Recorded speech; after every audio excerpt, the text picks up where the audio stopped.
Assalamualaikum warahmatullahi wabarakatuh.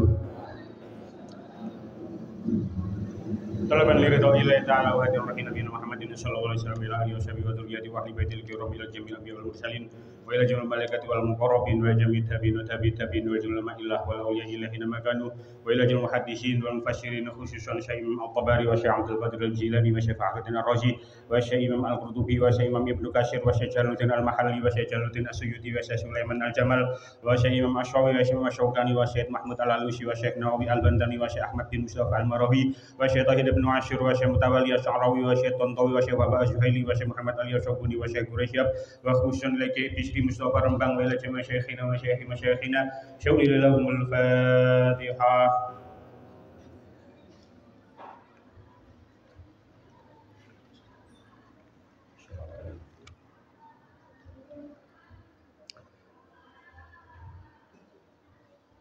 Kita lanjutaken juz kali sampun gak ada kitab sedaya kula sing dereng.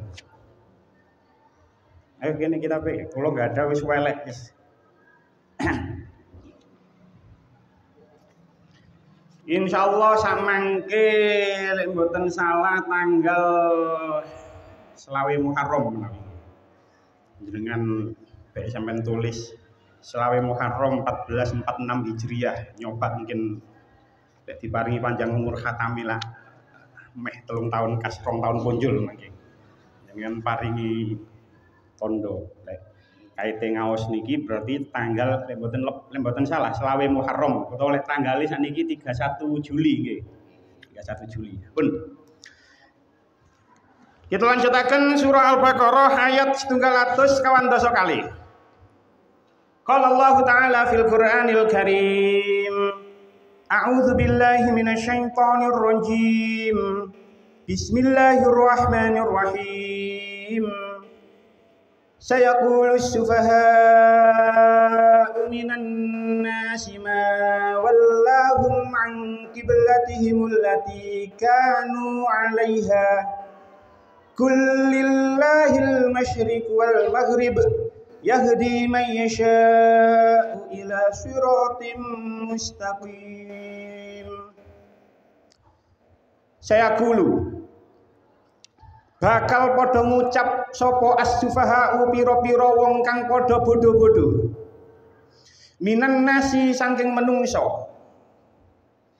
ma utawi apa swiji-wiji iku wallahum ngingokake apa ya simma hum ing Nabi Muhammad lan muslimin an kiblatihim saking kiblate Nabi Muhammad lan muslimin allati kang kanu kang ono sapa ya Nabi Muhammad lan muslimin iku alaiha netepi ing atase allati kul ngendika sira Muhammad iku lillahi kagungane Allah dhewe al masyriqu utawi wetan wal maghribu lan kulon yahdi nuduhake sapa ya Allah man ing wong yasha'u kang ngersakake sapa ya Allah ing man ila siratin maring dalan mustaqimin kang jejeg.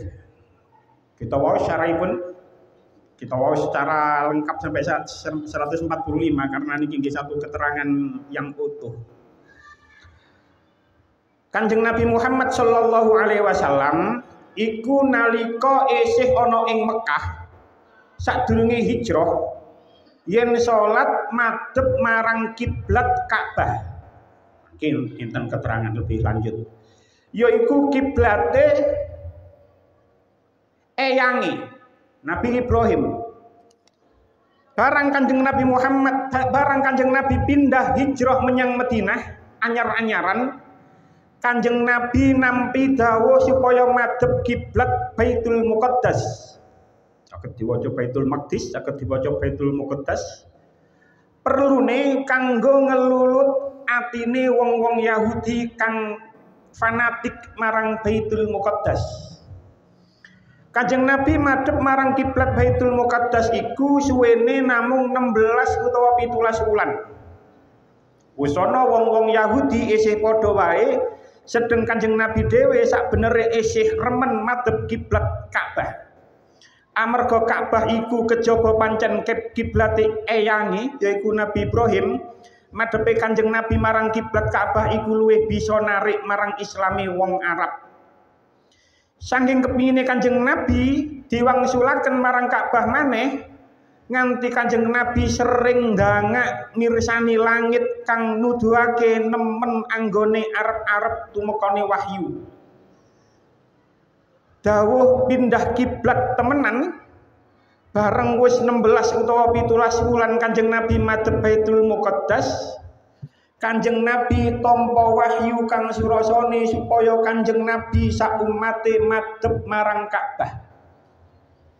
Nalika iku suarane wong-wong Yahudi lan wong-wong musyrik geger.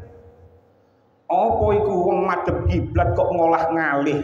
Sedelok madhep Ka'bah, sedelok madhep Baitul Muqaddas, sedelok maneh madhep Ka'bah maneh. Mireng swara geger mau Kanjeng Nabi susah.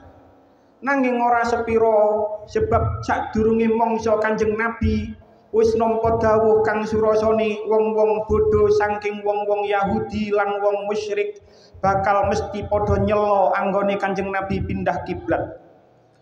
Wong-wong kang padha bodoh ora ngerti yen sakbenere wetan kulon iku kagungane Allah Ta'ala. Ana ing arah endi wae Kanjeng Nabi madhep iku sejatine ya madhep marang pangeran.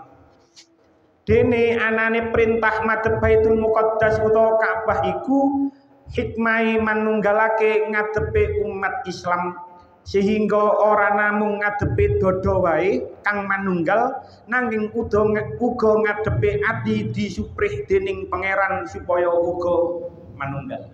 Pun saya kulus sufahau, orang-orang yang kurang akalnya di antar saya kulus sufahau minan nasi, orang-orang yang kurang akalnya di antara manusia akan berkata, ma wallahum an qiblatihimul lati kanu 'alaiha. Apakah yang memalingkan mereka umat Islam dari kiblatnya Baitul Maqdis yang dahulu mereka telah berkiblat kepadanya? Kul, katakan wahai Muhammad, lillahil masyriq wal maghrib. Kepunyaan Allah lah timur dan barat. Yahdi may yasha'u ila siratim mustaqim. Dia memberi petunjuk kepada siapa yang dikehendakinya ke jalan yang lurus. Sabun. Ketika ada asbabun nuzul ayat Al-Qur'an niku mesti kula ceritakan. Nah, asbabun nuzul ayat niki niku gandeng ket ayat 700 sekawan dosa kali ngantos ayat 100 sekawan dosa sekawan. Terus 3 ayat ke depan niki dari ayat 142, 143, 144 niku asbabun nuzulnya berurutan. Jadi satu kisah. Teng mriki disebutaken anggone kitab Ad-Durrul Mansur nggih. Karangane Syekh Jalaluddin As-Suyuti. Saya qul syufa'u minan nas al-ayah. Asbabun nuzul hadhil ayah qala Ibnu Ishaq. Saking Ibnu Ishaq, haddatsani Ismail bin Abi Khalid an Abi Ishaq anil Barra. Menceritakan kepada aku Ismail bin Abi Khalid dari Abi Ishaq dari Barra. Barra berkata, kana Rasulullah yusolli nahwa Baitil Maqdis. Ketika itu, dulu Kanjeng Nabi sholat niku madhep marang Baitul Maqdis. Wa yuksiru an-nadhara ila samai yantaziru amrallahi. Ketika Kanjeng Nabi sholat menghadap Baitul Maqdis, ketika sampun boten sholat, ketika malam niku Kanjeng Nabi niku sering ningali langit. Gunane napa ningali langit? Menunggu wahyu turun, menunggu perintah turun. Akhirnya fa'anzalallahu hadhil ayah, maka kemudian Allah menurunkan ayat 144. Terus qad narot tanggone ayat 144 niku qad narot taqalluba wajhika fis sama ila akhirih. Jadi Kanjeng Nabi ketika teng Madinah niku ketika salat menghadap Baitul Maqdis niku ketika malam niku sering mirsani langit, menanti wahyu turun, menanti perintah turun agar kiblat itu pindah ke Ka'bah, pindah ke Mekah, pindah ke Ka'bah. Akhirnya turunlah ayat 144. Faqala rajulun minal muslimina. Kemudian ada seorang laki-laki dari golongan Islam niku matur marang Kanjeng Nabi, wadidna law alimna man mata minna qabla ay an nusrafa ilal kiblati wa kaifa bi sholatina qabla baitil maqdis. Kanjeng Nabi, terus pundi kita niki nggih kula kepingin semerap tentang orang yang meninggal. Ketika orang yang meninggal ketika itu sholat masih menghadap Baitul Maqdis, terus yo napa tiang-tiang sing meninggalkan dihadapno marang Baitul Maqdis, marang kiblat. Kiblat sakniki teng Baitul Maqdis. Yo napa tiang-tiang sing sampun sedo pun dikubur madhep teng Baitul Maqdis, terus wa kaifa bi sholatina qabla Baitul Maqdis. Terus bagaimana sholat kita? Bagaimana sholat kita sebelum ketika kita masih menghadap ke Baitul Maqdis? Lalu turunlah ayat 143. 143 bijing insyaallah. Wa ma kana Allahu liyudhi'a imanakum. Niku ayat sing dimaksud. Terus waqala sufaha'u minan nas, kemudian golongan orang-orang yang bodoh dari manusia, mungkin insyaallah kalau terangkan sinten itu sufaha. Itu berkata kepada Kanjeng Nabi Muhammad dan umat Islam, ma wallahum an qiblatihimul lati kanu 'alaiha. Apa yang membuat mereka meninggalkan kiblat mereka sebelumnya? Fa anzalallahu hadhil ayah, maka kemudian Allah menurunkan ayat 142 niki. Terus asbabun nuzulnya berurutan. Asbabun nuzulnya berurutan. Pun tenggone kitab Tafsir Al-Misbah karangane Profesor Quraisyihab niku kula perlu membaca supaya boten ada perbedaan teks. Niku Profesor Quraisyihab menulis ayat 142 niki sampai ayat 158 mangke itu berbicara tentang kiblat dan sikap orang Yahudi tentang masalah ini. Terus mangke niki bercerita tentang kiblat banyak sekali, berbicara tentang kiblat sampai ayat 158 selama berada di Mekah sebelum berhijrah teng Madinah. Rasul dan kaum muslimin niku lek salat menghadap ke arah Ka'bah. Kados sarai niki wau Kanjeng Nabi ketika teng Mekah salat menghadap Ka'bah. Barang ketika Kanjeng Nabi hijrah teng Madinah, hari pertama kedatangan Rasul teng Madinah, itu Kanjeng Nabi diperintahkan, mungkin itu keterangan lebih lanjut lagi, untuk sholat tidak lagi menghadap ke Ka'bah tapi menghadap Baitul Maqdis. Selang beberapa waktu, mriki dikatakan 16 sampai 17 bulan, nanti ada lagi perbedaan ulama, kalau terangkan mangke. Akhirnya kiblat itu berpindah lagi nanggone Ka'bah. Jadi menurut sarai niki yang Mustafa Bisri, Yai Bisri Mustafa, balik. Menurut Profesor Quraisyihab, awalnya ketika Kanjeng Nabi hijrah ketika Kanjeng Nabi tasih teng Mekah, niku menghadap teng Ka'bah. Barang hijrah nang Madinah nang salat menghadap Baitul Maqdis, kemudian 16 atau 17 bulan kemudian menurut pendapat yang masyhur sholat menghadap marang Ka'bah maneh. Nah, tapi kula nggih maca tenggone kitab tafsir sing jenenge Tafsir Al-Marahi. Karangane Syekh Ahmad bin Mustafa Al-Marahi. Teng mriku Syekh Ahmad bin Mustafa Al-Marahi dawuh, kana Nabi sallallahu alaihi wasallam wa huwa bi Makkah yastaqbilu sakhrata allati fil Masjidil Aqsa Baitul Maqdis fi sholati kama kana anbiya Bani Israil qablahu yaf'aluna dzalik. Menurut Tafsir Al-Marwi, ketika Kanjeng Nabi tenggone Mekah, ketika Kanjeng Nabi sholat tenggone Mekah, niku sesungguhnya Kanjeng Nabi itu menghadap marang Masjidil Aqsa, marang Baitul Maqdis. Marang Baitul Maqdis, sholat menghadap ke sana sebagaimana para nabi-nabi sebelum Kanjeng Nabi Muhammad. Niku kiblate marang nanggone Baitul Maqdis.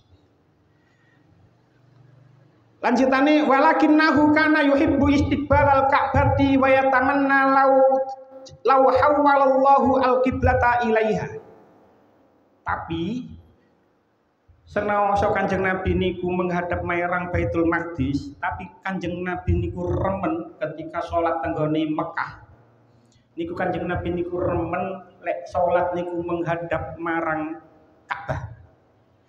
Dan beliau berharap marang Allah agar kiblat itu dipindahkan ke nggone arah Ka'bah. Wa min sammakana yajma'u baina istiqbaliha wa istiqbalis sakhrati.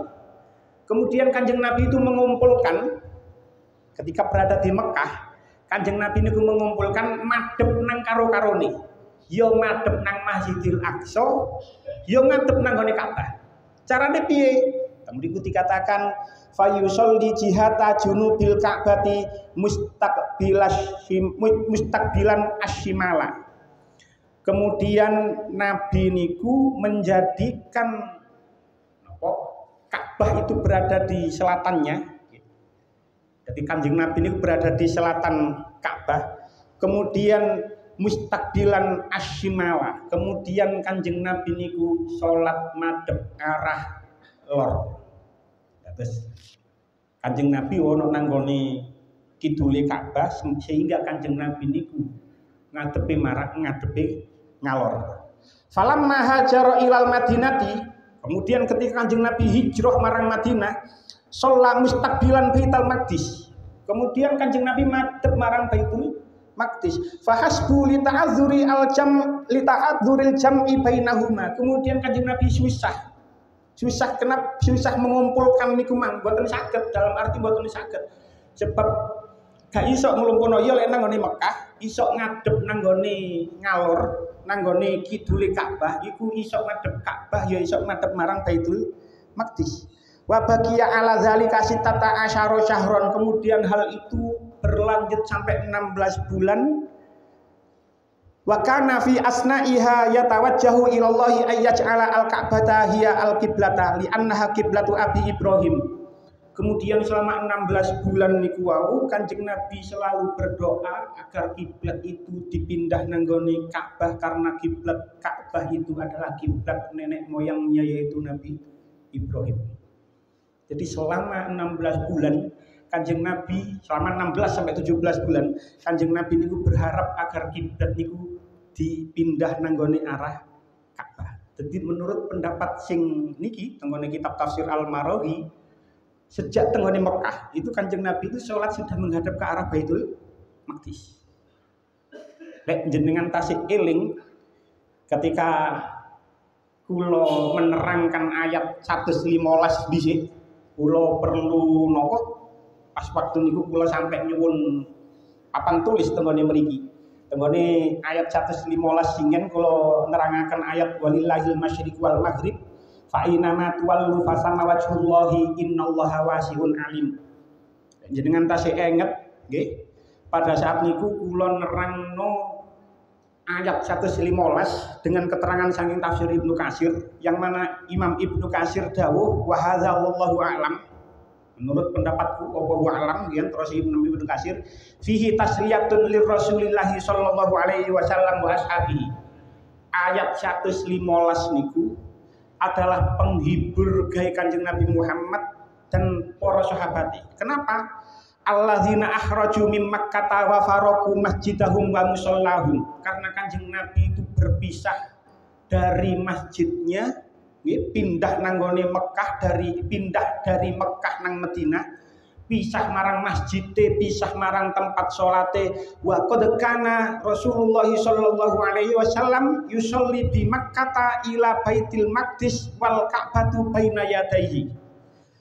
Tanggone beriku dikatakan ya tentang tafsir Ibnu Katsir ketika kula menerangkan ayat 115 niku dan sungguh terus Imam Ibnu Katsir wa qad kana dan sungguh ono Rasulullah dan sungguh Rasulullah itu ketika sholat nang di Mekah itu menghadap marang Baitul Maqdis tapi Ka'bah itu berada di depannya. Makanya kalau biyen nerangaken sampai kalau gambar dan pada saat itu kalau biyen nerangaken pada saat itu barulah ketika kula memahami ayat 115 niku baru kula saged nemu jawaban tentang apa perintahnya almarhum Gus Ja'far saat kula kabeh berangkat haji. Pada waktu niku Gus Ja'far dawuh, Gus lek jenengan salat nang Masjidil Haram lek iso antarane rukun Yamani karo Hajar Aswad. Jadi niki sing umroh kabeh umroh menen jenengan titeni. Pokoke lek bingung nang gone Mekah, bingung nang gone Masjidil Haram, Makom Ibrahim iku apane Ka'bah? Ayo, iki capai kono iki. Libur.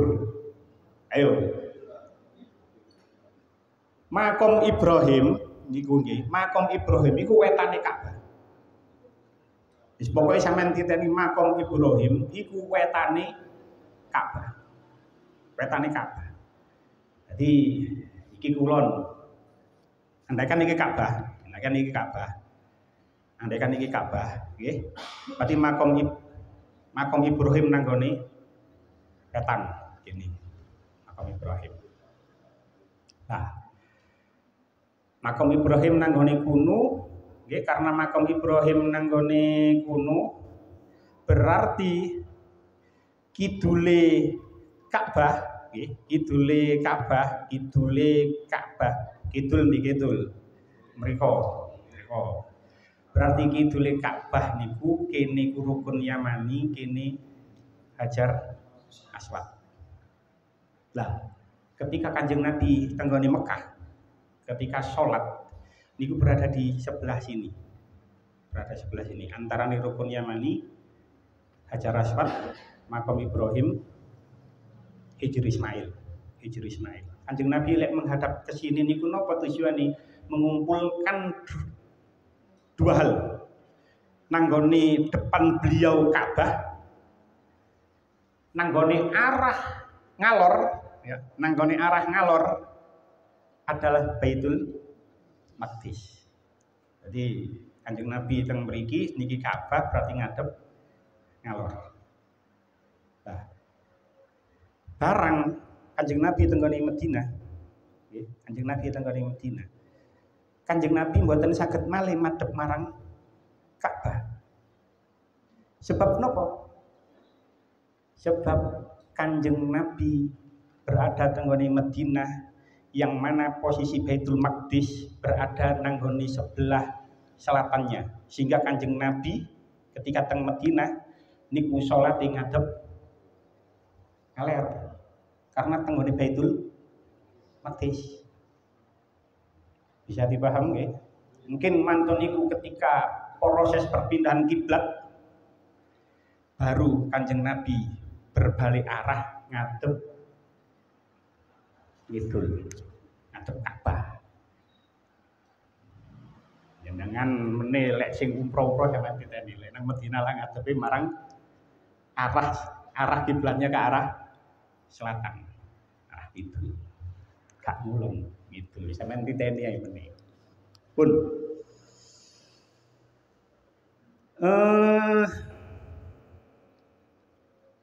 Bundi. Pun kita lanjutakan.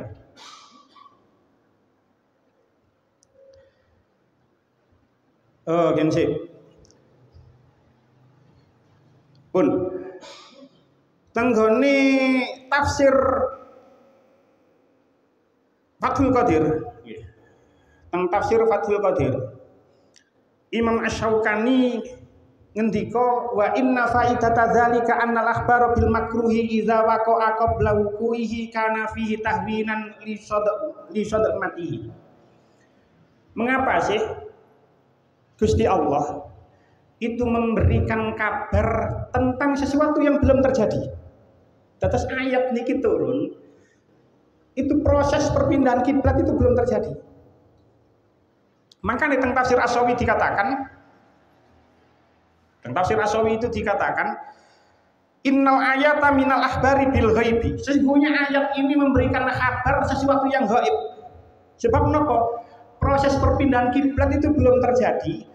Terus sudah diberitahu oleh Gusti Allah yen engko bakal geger wong-wong iku tentang adanya perpindahan kiblat. Makanya teng mriki dikatakan nggih ma wallahum an qiblatihim allati kanu 'alaiha. Jadi ayat ini ketika turun, proses perpindahan kiblat itu belum terjadi.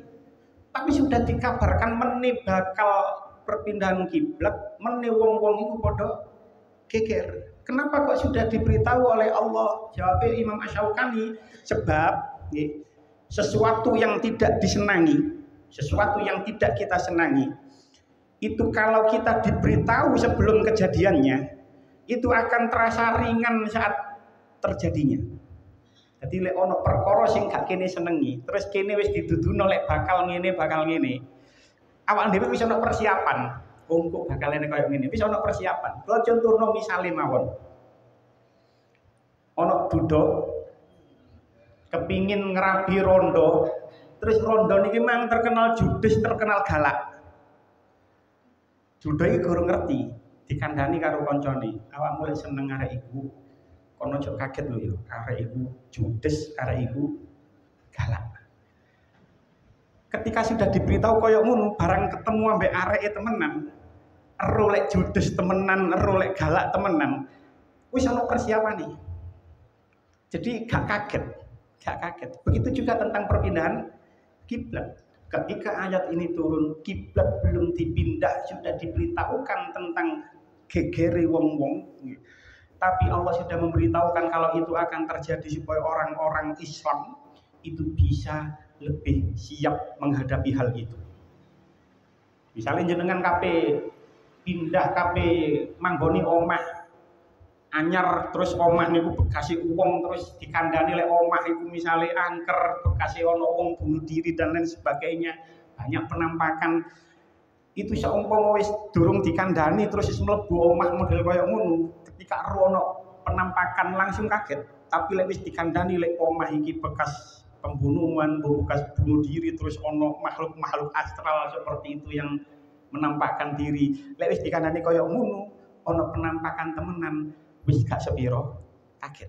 Makanya Gusti Allah memberitahu hal yang tidak disenangi oleh orang Islam, yaitu tentang gegere wong-wong orang-orang syufaha, ya, dereng kula terangaken sinten itu syufaha. Begitu banyak orang-orang syufaha itu mencemooh tentang perpindahan kiblat. Nah, Gusti Allah tengah ayat niki tidak menyebut siapa syufaha sing dimaksud tengah ayat niki. Menurut Imam Al-Qurtubi, sing dimaksud syufaha teng ayat niki teng tafsir Al-Qurtubi dikatakan wal muradu bi syufa'i huna al yahudu allazina bil Madinah. Qalahu Mujahid. Teng tafsir Al-Qurtubi dikatakan menurut pendapat Imam Mujahid, sing dimaksud syufaha teng gone ayat niki ialah orang-orang Yahudi yang hidup teng gone Madinah. As-Suddi al-Munafikun. Menurut Imam As-Suddi, sing dimaksud syufaha teng ayat niki adalah orang-orang munafik. Menurut Imam Az-Zujaj, sing dimaksud syufaha teng ayat niki adalah kufaru Quraisyin lamma angkaru tahwilal kiblati. Sing dimaksud syufaha teng ayat niki menurut Imam Az-Zujaj yaitu orang-orang kafir Quraisy yang mengingkari tentang perpindahan kiblat. Orang kafir Quraisy itu tinggal di tenggone Mekah. Karena perpindahan orang dagang nanggone Mekah Madinah niku nggih banyak, sering memang pusat ekonomi. Ya, sudah menjadi hal yang wajar walaupun zaman itu belum ada teknologi, tapi orang berdagang niku tahu kalau Kanjeng Nabi itu ketika tengah di Madinah kiblatin nang Baitul Maqdis. Terus sehingga orang-orang kafir Quraisy niku berkata, qad istaqqa Muhammadun ila maulidi wa an qaribin yarji'u ila dinikum. Terus orang-orang kafir Quraisy sing nang di Mekah, Muhammad iku kangen karo kampung halamane. karo kampung kelahirane. Dilungkas Muhammad itu bakal balik maneh agamane nanggone agamane orang-orang Mekah mayoritas saat itu. Jadi diarani oleh orang-orang kafir Quraisy. Terus orang-orang kafir Quraisy, Muhammad iku wis rindu karo kampung halamane karena nopo kiblate sudah berpindah nanggone Ka'bah. Beda lagi dengan orang Yahudi. Orang Yahudi mengatakan qad iltabasa alaihi amruhu wa tahayyara. Muhammad itu bingung. Terus wong Yahudi, mari nanggone Baitul Maqdis mari pindah nanggone Ka'bah. Atau menurut pendapat yang pertama mari nanggone Ka'bah mari Baitul Maqdis mari nang Ka'bah maneh. Muhammad itu bingung. Terus wong-wong Yahudi. Terus wong munafik ma wallahum an qiblatihim wastahza'u bil muslimin. Terus orang-orang munafik apa yang menyebabkan mereka itu berpindah kiblatnya? Dan orang-orang munafik mencemooh tentang perpindahan kiblat ini wong Islam diilokno. Lah, as-sufaha niku iku adalah kata jamak saking lafaz safihun. Safih niku tenggone tafsir As-Sawi dikatakan was-sufaha'u jam'u safihin. Sufaha itu adalah jamaknya lafaz safih. Nopo safih itu man yajtanibu al manafi'a. Orang yang menjauhkan dirinya dari kemanfaatan. Orang yang menjauhkan dirinya dari kemanfaatan, menjauhi manfaat, wa yata'allaqu bil mudharri, dan dia senang melakukan sesuatu yang membahayakan. Wa yata'allaqu bil mudharri, dia suka melakukan hal yang membahayakan, dunyawiyatin au diniyatin, baik hal itu berbahaya bagi dunianya atau bagi agamanya. Itu jenis wong sing bodoh. Wong sing bodoh niku napa? Wong terus Imam Asyawi, wong sing menjauhi manfaat dan suka melakukan hal yang bahaya. Kalau contohnya wong kopi ku enak, ngopi niku enak, kok ono wong seneng oplosan, itu kan berarti orang yang bodoh. Ngopi niku enak, kok wong kuwi seneng, ono wong sing seneng oplosan. Lek dilalar maneh, wong cangkruan tek lu enak lapo HP-ne atik miring ngeslot barang. Itu berarti wong sing bodoh. Syufahat safih. Cangkruan tek wis enak omong-omongan krono musik ta opo kok malah HP-ne miring merenu ngeslot. Itu adalah orang yang bodoh. Dia melakukan menjauhi manfaat dan melakukan hal yang bahaya. Bukan bahaya nih. Bahaya nih wong ngeslot wong sing kedul asete gara-gara ngeslot lah ya akeh beritae niku. Malah ono sing sampai bunuh diri barang kan kapanane niku teng pundi niku. Protokol teng daerah sekitar mriki. Pun kita lanjutakan. Itu adalah orang yang bodoh. Orang yang menjauhi manfaat dan orang yang melakukan hal yang bahaya. Nah, apa yang dikatakan oleh sufaha? Lanjutannya ayat ma wallahum an qiblatihim allati kanu 'alaiha. Apakah yang memalingkan mereka umat Islam dari kiblatnya Baitul Maqdis yang dahulu mereka telah berkiblat kepadanya? Ucapan sufaha niki, siapapun sufaha niku, ya saged orang munafik, saged orang kafir Quraisy, saged orang Yahudi yang berada di Madinah. Insyaallah nggih lek dilalar ya bener kabeh, gitu aja pendapatnya. Siapapun sufaha niku, nggih, siapapun sufaha niku mengatakan seperti ini. Lek menurut pendapat yang pertama, sesuai dengan syarah niku wau, kiblat pertama nanggone Ka'bah. Mari nanggone Baitul Maqdis. Mari nang Baitul Maqdis nang Ka'bah maneh. Berarti Allah itu keliru. Berarti orang-orang sufaha berarti Allah itu keliru. Pindah balik.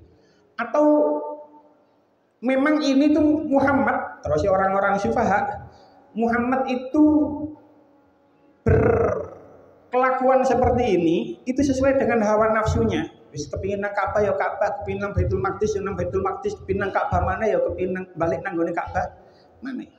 Orang-orang Sufaha itu selalu mengatakan seperti itu. Geger.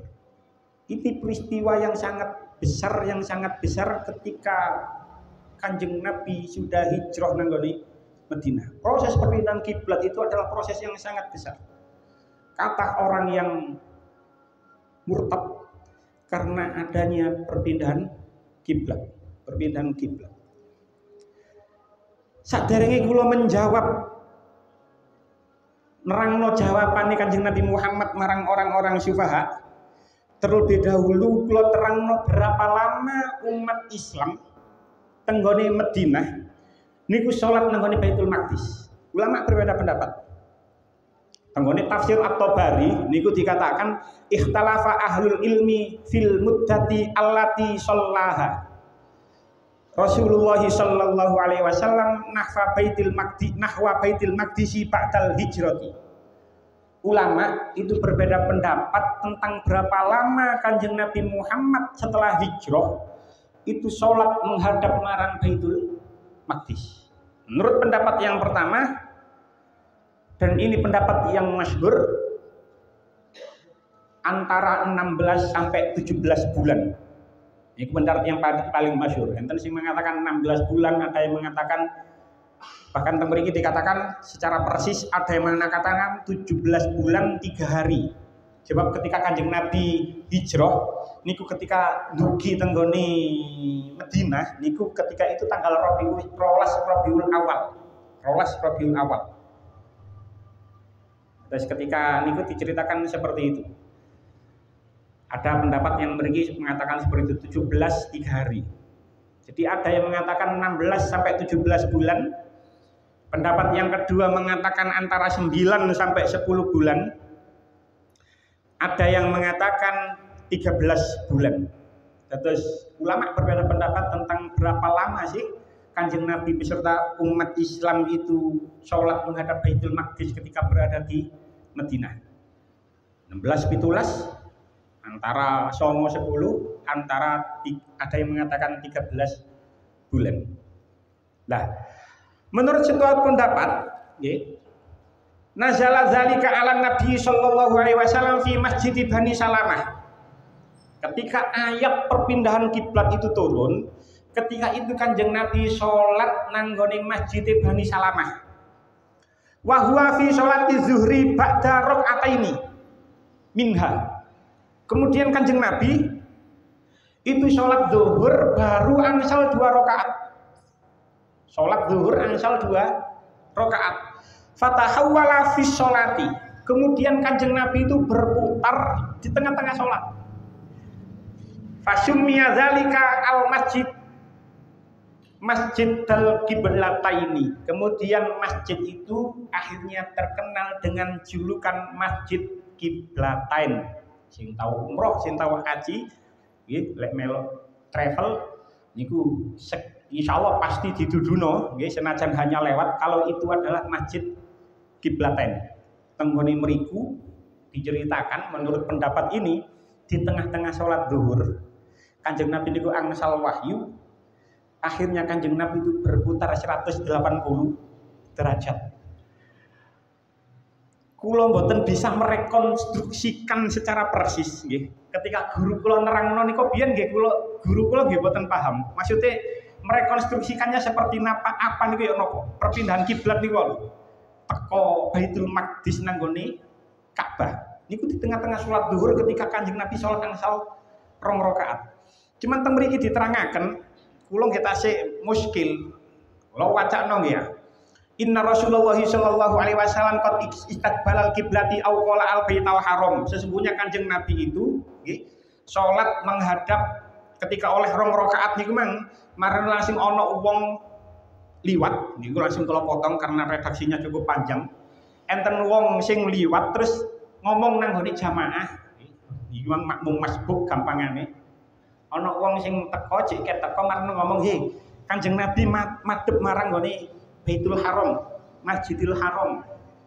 Terus Kanjeng Nabi berputar 180 derajat. Fatahawwala ar-rajulu makanan nisa'i wa tahawwala an-nisa'u makanar rijali. Kalau maknani letterlek mawon nggih. Kemudian orang laki-laki menempati soft orang perempuan dan orang perempuan menempati soft orang laki-laki. Soft nggih, ini jenengan cek semerap. Cara sing pendapat sing kuat, insyaallah pun jenengan belajar fikih insyaallah pun ngertos napa sing kula terangno. Cara soft sing pendapat sing kuat, sing sah, sing masyhur, sing muktamad iki. Soft lanang wedoke gak koyo ngene. Paham? Nggih. Yo iki mungkin ndek lah, angel kan yo, angel. Cuman lanang nang ngene ngarep marang baru arek cilik, baru wong wedok. Jadi gak gini. Jadi jenengan bayangno nggih, ketika itu posisi soft seperti itu. Terus Kanjeng Nabi sing awale nanggone ngajeng terus berputar 180 derajat. Niku kula nggih bingung. Iki Kanjeng Nabi napa nggih melampa tenggone arah sebaliknya terus tiang-tiang nggih padha melampa napa ya napa. Niku guru kula nggih boten saged nerangno. Tapi yang jelas keterangannya seperti ini. Fatahawala ar-rijalu makana nisa'i wa tahawala an-nisa'u makana ar-rijali. Jadi masjid Kiblatan itu karena di masjid itu ketika Kanjeng Nabi sholat zuhur oleh 2 rakaat turun wahyu tentang perpindahan kiblat, akhirnya Kanjeng Nabi berputar. Makanya ini kula nggih yoko prosesnya lek melaku ngoten lho, lak melampah ngoten. Justru memang masyhurnya seperti itu karena itu akhirnya masjid itu dinamakan Masjid Kiblatan. Walaupun ada juga pendapat tenggone mriki diterangkan innal ayata nazalat fi ghairi sholatin. Sesungguhnya ayat tentang perpindahan kiblat itu turun ketika tidak waktu sholat. Terus Imam Al-Qurtubi malah mengatakan wa huwa al-aktsaru. Ini adalah pendapat mayoritas. Lek ngeten kan enak, oh berarti turunnya ketika tidak waktu sholat. Wa kana awwalu sholati ilal Ka'bati al-asra. Dan sholat yang pertama ketika teng Madinah menghadap marang Ka'bah itu adalah sholat asar. Tapi lanjutannya nggih enten apa wae lame nggih sing wis semprap nggih namung Gusti Allah. Itu tadi ada 2 pendapat. Cuman kalau mengatakan Masjid Kiblat itu ya masyhurnya seperti itu. Cuman rekonstruksinya seperti apa niku sing kula mboten saged menerangkan secara detail. Ampun, kita lanjutaken. Wahtalafu aidan hina furidat alaihi as-shalatu awalan di Makkah. Niki sing perlu kula sampaikan. Wau kula nerangno, kita membaca bersama-sama syarah kitab Al-Ibris niki sesuai kali apa yang saya baca tenggone tafsir Al-Misbah karangane Profesor Quraisyhab yang mana mengatakan bahwasanya ketika tenggone Mekah Kanjeng Nabi sholat itu menghadap nanggone Ka'bah, hijrah nang Madinah sholat menghadap Baitul Maqdis oleh 16-17 bulan menurut pendapat yang masyhur balik maneh nanggone Ka'bah. Lah teng tafsir Al-Qurtubi ini diterangno. Dados dengan perlu kula sampaikan seperti ini supaya punya pemahaman yang utuh. Supaya punya pemahaman yang utuh. Oh ternyata ulama berbeda pendapat. Kemudian kita katakan wahtalafu aidon, ulama ahli tafsir juga berbeda pendapat hina furidat alaihi as-shalatu awwala bi Makkah. Ketika sholat itu difardukan ketika tenggone Mekah, awal-awal sholat itu difardukan tenggone Mekah, hal kanat ila Baitil Maqdis aw ila Makkah. Apakah sholat itu ketika pertama kali diwajibkan tenggone Mekah, apakah sholat itu menghadap Baitul Maqdis atau menghadap marang Ka'bah? Kemudian Mekah, sing dimaksud Mekah Ka'bah. Ala kaula ini iki ono 2 pendapat. Jadi memang ada 2 pendapat. Jadi lek menurut tafsir Al-Ibris atau tafsir Al-Misbah niku nggih ana pendapate dhewe, sing menurut tafsir Ibnu Katsir, menurut tafsir Al-Marawi yo sesuai memang ada pendapat yang mengatakan seperti itu. Berdasarkan pendapat yang pertama, faqalat thaifatun, menurut pendapat yang pertama ila Baitil Maqdis. Ketika pertama kali sholat diwajibkan nanggone Mekah, itu sesungguhnya kiblat menghadap ke Baitul Maqdis. Wabil Madinah sab'ata asyara syahron. Kemudian ketika teng Madinah menghadap Baitul Maqdis selama 17 bulan. Summa sarrafahu wa ta'ala ilal Ka'bati. Kemudian Allah memalingkan kiblat ke Ka'bah. Jadi menurut pendapat yang pertama, teng tafsir Al-Qurtubi dikatakan kiblat pertama kali ketika Kanjeng Nabi diwajibkan sholat tenggone Mekah itu sesungguhnya kiblatnya tenggone Baitul Maqdis. Jenengan like Google, jenengan coba ketik nang Google, kiblat pertama umat Islam, jawabannya Google niku nggih Baitul Maqdis. Baitul Maqdis. Cuman Google gak ngomong, lek ono perbedaan pendapat gak ngomong. Gak ngomong. Makanya kula omongno nang kene cek ngerti, oh ternyata ulama berbeda pendapat. Qalahu Ibnu Abbas. Ini adalah pendapatnya Ibnu Abbas. Jadi pendapatnya Ibnu Abbas mengatakan bahwasanya kiblat pertama kali itu adalah Baitul Maqdis. Bahkan ketika Kanjeng Nabi teng Mekah itu sesungguhnya sholatnya sudah menghadap Baitul Maqdis. Waqala akhirun, tapi pendapat yang lain itu mengatakan awwalu mafturidat as-sholatu alaihi ilal Ka'bati. Awal sholat difardukan itu sesungguhnya sudah menghadap Ka'bah. Sudah menghadap Ka'bah. Walam yazal yusolli ilaiha tula maqamihi bi Makkah ta'ala ma kanat alaihi sholatu Ibrahim wa Ismail, dan tidak pernah berubah sholat selama Kanjeng Nabi itu tenggone Mekah itu selalu menghadap Ka'bah. Sebagaimana sholatnya Nabi Ibrahim dan Nabi Ismail. Falamma qadima al-Madinata shalla ila Baitil Maqdis sitata asyara syahron aw sab'ata asyara syahron. Kemudian ketika Kanjeng Nabi hijrah tanggone Madinah selama 16 bulan atau 17 bulan al-khilafi, ini ada perbedaan pendapat.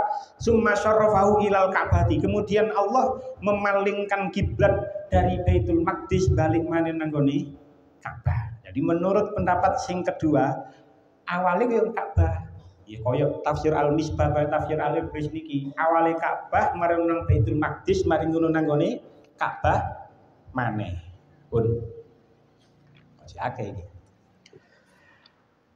Ulama juga berbeda pendapat. Niki kata perbedaan pendapat di ulama ya, tentang tata cara menghadapnya Nabi nanggone Baitul Maqdis. Wahtalafa al ulama aidan fi kaifiyati istiqbali Baitul Maqdis ala salsati aqwal. Ulama berbeda pendapat tentang bagaimana tata cara Kanjeng Nabi menghadap Baitul Maqdis. Ketika Kanjeng Nabi dugi tenggone Madinah niku ketika itu terus Kanjeng Nabi sholat menghadap Baitul Maqdis itu ada 3 pendapat. Faqala Al-Hasan, menurut Imam Al-Hasan, kana dzalika minhu an ra'yin wajtihadin. Sholat menghadap Baitul Maqdis ketika Kanjeng Nabi hijrah nanggone Madinah terus menghadap marang Baitul Maqdis itu adalah berdasarkan pendapat pribadi dan ijtihadnya Kanjeng Nabi sendiri. Itu pendapat yang pertama. Jadi itu menurut pendapat yang pertama, menurut pendapat Imam Hasan, itu inisiatif Kanjeng Nabi dewi berdasarkan pendapatnya Kanjeng Nabi sendiri, berdasarkan ijtihadnya sendiri. Yang berkata seperti ini selain Imam Hasan wa qalahu Ikrimah wa Abul Aliyah. Yang berpendapat juga seperti ini tidak hanya Imam Al-Hasan tapi juga Ikrimah dan Abu Aliyah. Tapi pendapat yang kedua, annahu kana mukhayyaron bainahu wa bainal Ka'bah. Pendapat yang kedua mengatakan Kanjeng Nabi niku dikengken milih karo Gusti Allah. Ketika nampek tenggone Madinah, Kanjeng Nabi niku dikengken milih karo Gusti Allah, milih kiblat nanggone Baitul Maqdis apa nang Ka'bah. Lalu Kanjeng Nabi memilih Baitul Maqdis. Tujuannya nopo? Toma'an fi imanil Yahudi. Berharap agar orang Yahudi niku beriman. Karena orang Yahudi ku ibaratnya nang Baitul Maqdis, tujuannya Kanjeng Nabi itu berharap lek nang Baitul Maqdis engko wong-wong Yahudi yo melok seneng. Akhirnya seneng akhirnya melok Islam. Qalahu At-Tabari, yang berpendapat seperti ini adalah Imam At-Tabari. Pendapat yang ketiga, wasalisu wa huwa allazi alaihi al-jumhuru. Pendapat yang ketiga dan ini adalah pendapat yang mayoritas jumhur nggih Ibnu Abbas wa ghairuhu wajibu wajaba alaihi istiqbalu bi amrillahi ta'ala wa wahyihi la mahalata. Allah itu memerintahkan, itu memberikan wahyu marang Kanjeng Nabi, otomatis Nabi wajib melakukan perintah itu karena berdasarkan wahyu Allah, sehingga Kanjeng Nabi berdasarkan wahyu yang diturunkan kepada Kanjeng Nabi itu menghadap nanggone Baitul Maqdis. Summa nasakhallahu dzalika wa amarahullahu ayyastaqbila bi sholatihi al-Ka'bah. Kemudian setelah itu Allah menurunkan wahyu juga memerintahkan agar Kanjeng Nabi dan umat Islam berpindah kiblatnya dari Baitul Maqdis ke Ka'bah. Jadi ada 3 pendapat bagaimana awalnya kiblat itu ketika Kanjeng Nabi rawuh tenggone Madinah kok Baitul Maqdis yang dijadikan sebagai kiblat. Pun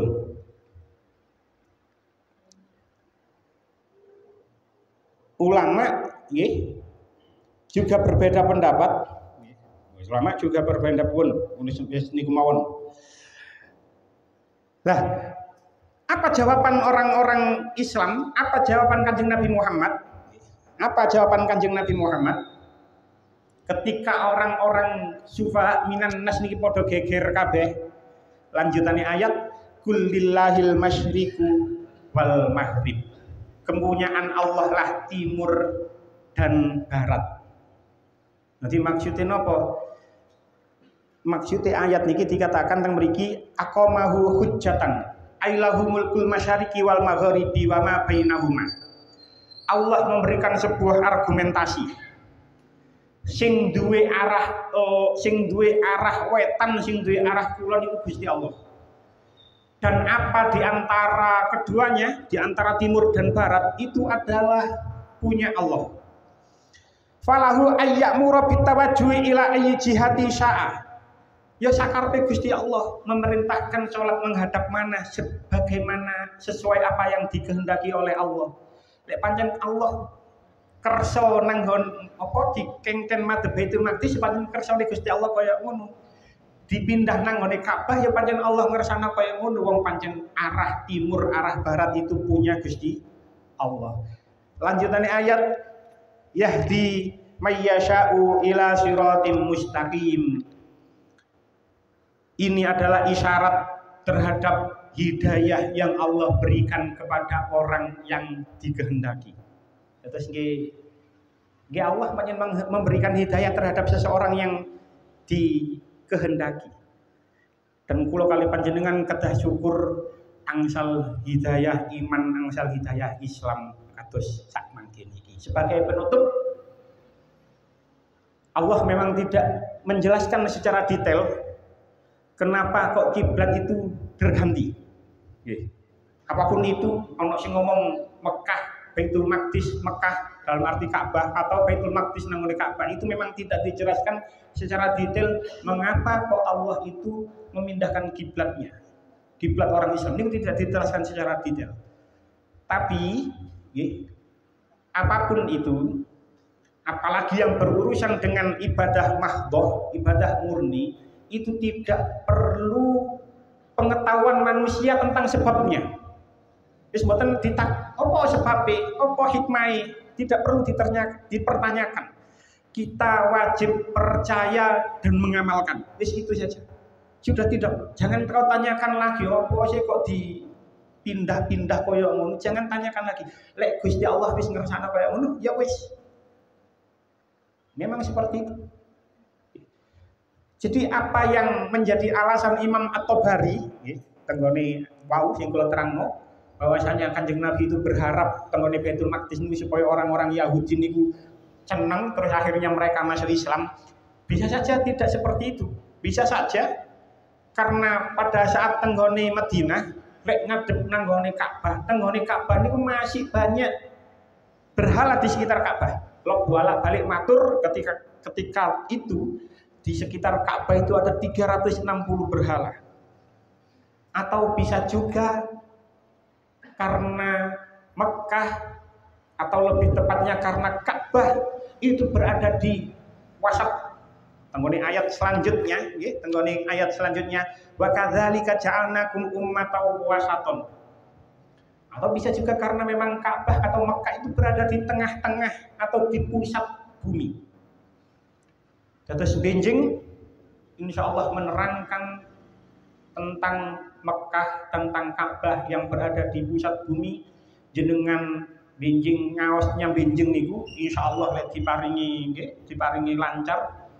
Insyaallah penuh dengan analisa tentang sesuatu yang modern, boten lagi berdasarkan kitab, tapi berdasarkan ilmu pengetahuan. Terus jenengan lek benjing lek sakniki ngaji, usahano meni ngaji. Mungkin jenengan bisa buktikan bagi orang-orang sing berangkat umroh atau berangkat haji bener tamboten nopo sing kula sampekno niku. Niki Pak Wawan enten nopo boten niki? Benjing wis boten enten, dadi lek iso yo rungokno ae dugi mriku. Bener ta mboten napa sing kula terangno benjing insyaallah teng ayat 143. Ben cekap semanten mugi-mugi dadi keterangan manfaat. Bismillahirrahmanirrahim. Muhammad wa sallallahu alhamdulillahirabbil alamin. Allahumma ja'alna wa auladana wa dzurriyyatina min ahli ilmi wa ahli khair wa la taj'alna wa iyyahu min ahli syarril ghair. Allahumma ja'alna wa iyyahum min ibadika sholihin. Rabbana atina fid dunya hasanah wa fil akhirati hasanah wa qina adzabannar. Rasulullah Muhammad wa sallallahu alhamdulillahirabbil alamin. Wassalamu alaikum warahmatullahi wabarakatuh.